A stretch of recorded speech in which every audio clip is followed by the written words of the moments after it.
I just want to get in here and say, girl, take a little time to get yourself together in the morning, okay?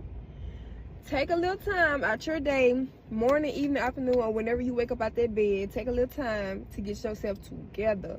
When I say it's gonna change your life, I don't care. I know everybody don't wear makeup. A little mascara, do a little something with your appearance together. Do a little something. Like, it's 2026, baby. You need to learn how to do a little something. A little something. Like, right now, I have on skin tint.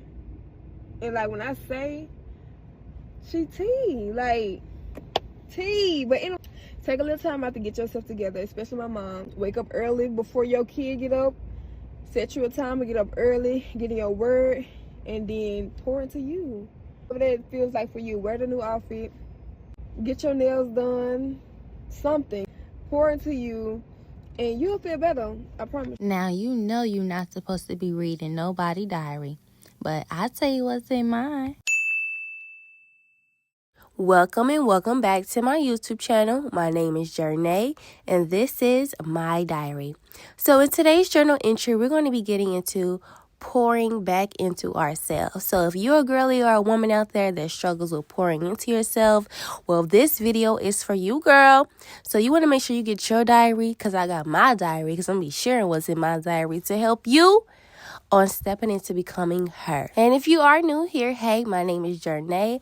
I help the girlie step into becoming her confidently, okay? Let's dive right into this video. If you've lost interest in your appearance, here's exactly how you can get it back. When people lose their appearance, they think they need this full transformation, and that's the opposite of what you need. You need to pick one category and stick with it for 2 weeks. So that could be your wardrobe, it could be your skincare, it could be your hair, whatever it is, take that one thing and just work on that for 2 weeks. Number 2, and some of you might not like this, but audit what's making you look tired. Is it your eyebrows? Is it your undergarments don't fit? Maybe you need to throw that bra away. Maybe that self-tanner is just not suiting you anymore. Your clothes just aren't fitting your body properly. So do a deep dive, be honest with yourself, get in there and figure out what you can change. Number 3 is to get dressed even when you're at home. It doesn't have to be anything elaborate. Go ahead and put on a cute matching lounge set. Put your hair in a cute claw clip. Put a little skin tint on your face. I'm telling you, you will feel so much better. Number 4 is romanticize this maintenance era. It doesn't have to be a chore. Make it so it's enjoyable. If it's at nighttime and you're just sitting in the bed, sitting on the couch, put a face mask on. Make it so it's enjoyable for yourself. Last on the list is to rebuild your signature look. And if you didn't have one, now's the perfect time to start. So by this, I mean have a signature outfit, have signature jewelry, nails, makeup. Focus on what makes you you. And I think a lot of women need to realize that if you're giving yourself a soft life, why would you allow somebody to come into your life and make it hard? You don't have to tolerate no BS. And women need to start breaking that cycle with comfortability, because that's honestly one of the issues, where you know somebody isn't good for you, whether it's a friend or a partner, but you still keep them around because it's comfortable, knowing they're making your life harder while you're trying to create this soft life for yourself. It's okay to cut ties. Not everybody is meant to be in your life long term. Some people are either a blessing or a lesson. That's it, and that's all. And it is okay to let go. And a lot of people need to realize, once you let go and you love yourself more than you love that toxic person, the way you'll flourish is on a different type of level. And it took me time to learn that. I had to learn that myself. I had to learn that I have to love myself more than I love other people, because they might not tolerate disrespect the way you tolerate it, or you allow it, or you forgive it. But that's because they love themselves more than they love you. I don't know. Let's just think about that. When investing in your appearance, that doesn't mean you have to break the bank. Your girl knows fashion, so let me help y'all out real quick. So when you're figuring out what you want to look like, what looks good on you, first, Just try on the old clothes. What does the old clothes that you have right now look like, feel like on you? And then I want you to take that into a note. That's going to be your vision on if I want to continue looking like this, or I can utilize some of these clothes that I have to improve my appearance. And I want you to take all of that into account. And then I want you to go on Pinterest, because Pinterest is my bestie. And when determining what I wanted to look like, I did need to see some vision, So I went on Pinterest, and I want you to go on there too, just to see what you're going for. You want something skin tight? How do you want to look like when you go to work? How do you want to look like when you go out with your girls? I want you to take into all of those and apply it to your diary. Ask yourself those questions in your diary right now. See, ladies, when you are pouring into yourself, your confidence then becomes overloaded. You're now paying more attention to yourself. And I mean, it will get uncomfortable. Just like the last girl was saying, when pouring into yourself, you got to let certain things go, letting certain habits go as well. Not just people, it's habits as well that we take on and don't want to let go. But when she said that she has to love herself more than any other people, any other body, I felt that, because you truly have to be selfish with your love, selfish with your time, selfish with your energy when you're getting into pouring back into yourself. And I'm going to say this, do not allow nobody or even yourself to make you feel ashamed, because it is certain things that you have done or mistakes that you've made that you had to learn from. Because one thing people love to do is put you under a microscope, and they'll never face themselves. And another thing is, at the end of the day, in order for you to grow, you have to learn. And in order for you to learn, you have to not know. And in order for you to learn, you get what I'm saying, it also comes through experience, and everything literally has to go down before it comes up, and that manifests in so many ways in life. So don't allow yourself or nobody else who wants to be the damn judge, they got their own damn shadows in their own damn closet, make you feel ashamed or make you dim in places where you're supposed to be shining. Because if you wear shame, if you wear your mistakes and think that they define you, you will put yourself in a box where you're limited. You feel me? So do not allow yourself or nobody else to put you in that damn box, because at the end of the day, our potential and who we are in this world can be limitless. But if you put yourself in a box on the basis of mistakes, on the basis of other people's judgment, who got their own stuff they need to be judged about, you'll play yourself out of position. Once you learn how to do things alone, you're free, especially as a woman. And let me tell you why you're free. Because when it comes to doing things alone, one of the most important traits you need to have is confidence. If you have confidence in this life, you are free. You can do anything, okay? You're free from depending on people. You're free from caring about what other people think of you. You are free. Learn how to do things alone. I think at some point you just get tired. Not just physically, but like mentally tired of living a life that does not actually feel like yours. Like, yeah, everything may look fine on the outside, but deep down, you know you are settling hard. And you're just kind of going through the motions of life. You're really not excited about anything. You wake up, you do the same things.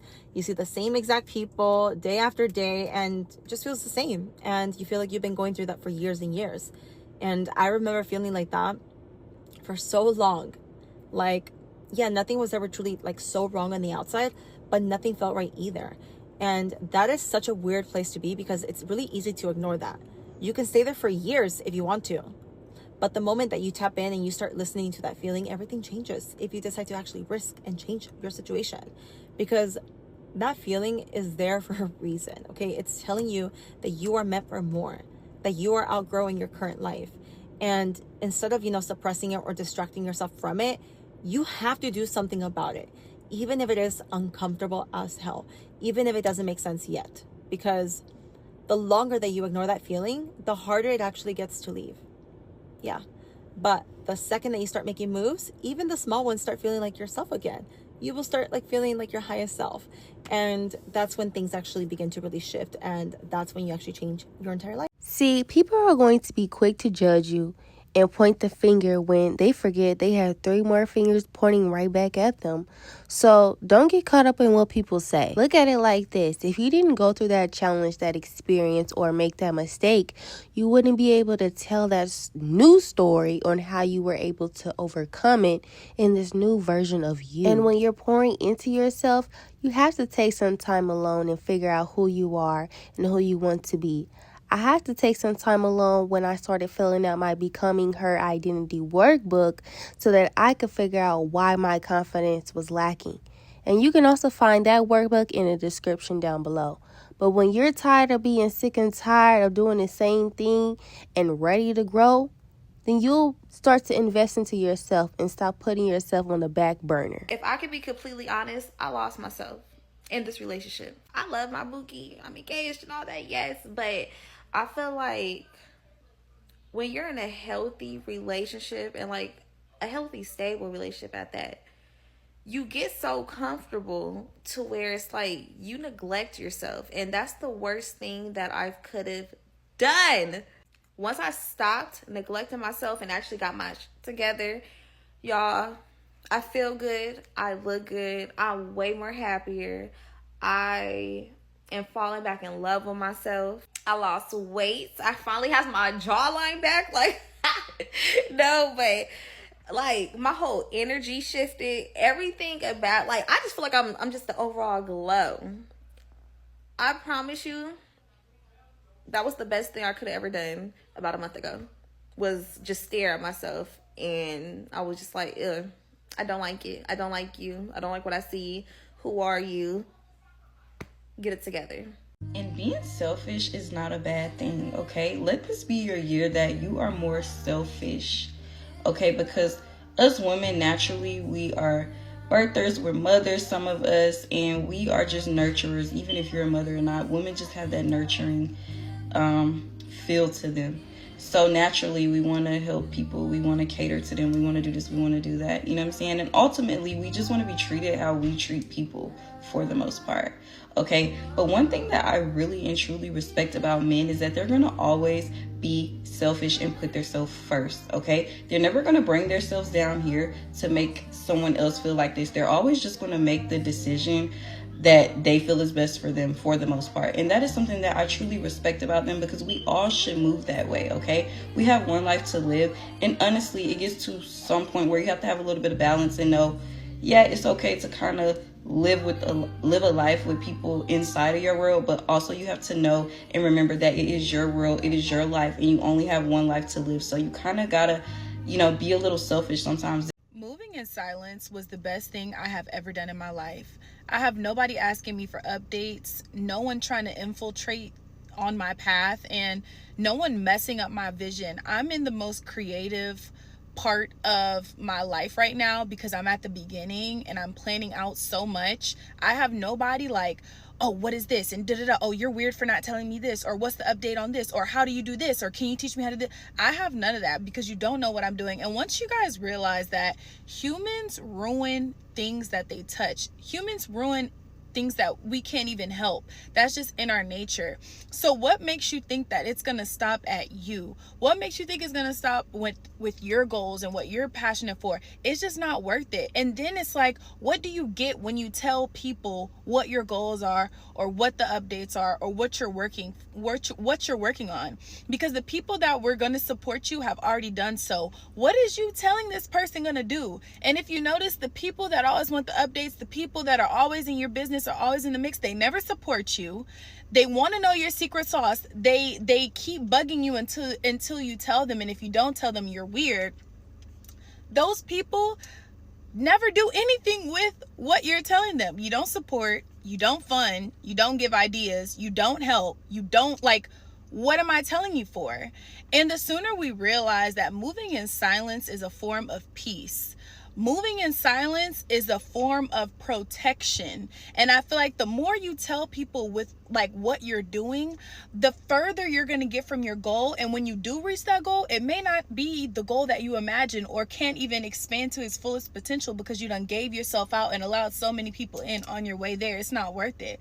When I tell you, I done planned trips, I done have ideas, I done signed some contracts, I'm getting blessed, and no one is gonna know about it until it's out, period. Best thing, I'm at peace. I can breathe, and most of all, I can think. So I encourage y'all to do the same.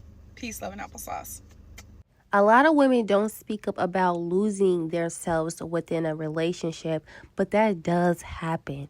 And when it happens, at least that you can acknowledge it and change it. And if not, your man might even say something to you, okay? I mean, if he really loves you and cares about you, he will say something because he will notice if something is off. So even if you're in a relationship, don't forget to pour back into yourself. Even go out with yourself by yourself, just you. It's always refreshing to be away from your partner and then come back after you guys hadn't seen each other in a good while, a few hours, you know. But while you're in that relationship, don't forget to do the things that you were already doing before you met them, long as it didn't cause any issues within the relationship. But you know, don't forget to do your hobbies. Don't forget to go to Pilates. Don't forget to work out. Keep up and be like you were before he met you, being that girl. That's why he chose you. Or, yeah, you chose him.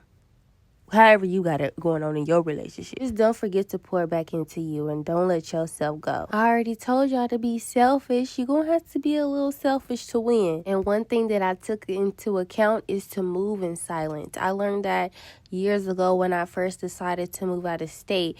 Everybody thought I was crazy, and so I just stopped telling people. And then when I upped and moved, everybody was shocked. Well, I did say I was moving. It was like y'all didn't believe me, but hey, you have to do the same thing when becoming her, when investing into yourself, when pouring back into yourself. Everybody don't need to know what you got going on. There are people out there that will steal your ideas, that will, you know, try to be like you or try to prey on your downfall. You don't need that. So whenever you're ready to pop out and show them who you are, then you do that confidently. Until then, go ahead and take care of yourself by getting that Becoming Her Identity Workbook to figure out why your confidence is lacking so that you can be confident. So your kids know that you're confident. So your friends know that you're confident. I don't know who this is for, but it's going to work in your favor. You are a good person with a good heart. And despite all you've been through, you still have a positive outlook on life. And you have faith. Despite the obstacles, despite the letdowns, you are still consistently going after what is right for you. That is going to turn some things around. And through it all, you are still working on becoming the best version of yourself. Why would it not work out for you? Keep your head up and keep moving forward. Trust and believe it is going to work in your favor. You got this. And that is one thing that I tell myself every single day is I got this. No matter how hard the day may seem, I continue pushing through because I knew I got this. And you have to believe you got this when pouring back into yourself. Start loving on yourself again. Start taking time out alone. Start learning about who the new version of you wants to become when you're pouring back into yourself. Start learning about what you want to look like, how you want to dress, how you want your makeup to look. And remember that you are that girl, you are that woman. And if you did enjoy this video, don't forget to hit that like and subscribe button. And I will catch y'all on the next diary entry. Bye.